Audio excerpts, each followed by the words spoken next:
Oo, ano? Yung trabaho natin guys, oh. Check natin kung ano yung problema nito. Ano yung complaint ng operator. Ito tem que ser lá em cima. Pai, qual é o problema? A vazamento de óleo do motor.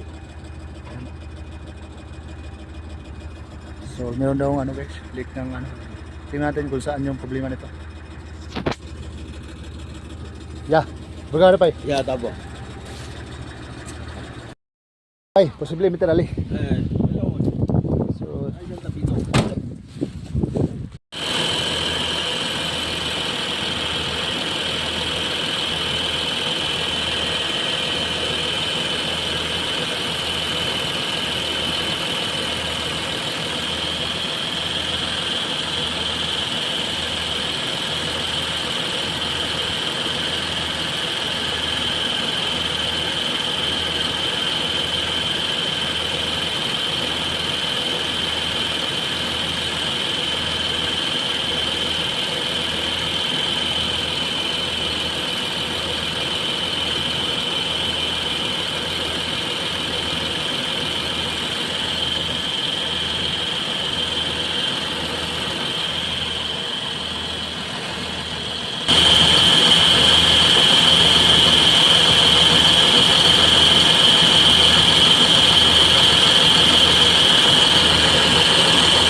desligar pai, desligar.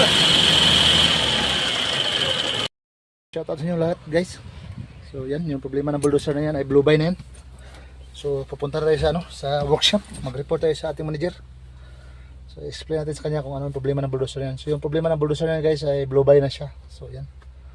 So pag blue by na guys ay loss compression na siya. So nag-accumulate yung hangin sa loob ng makina.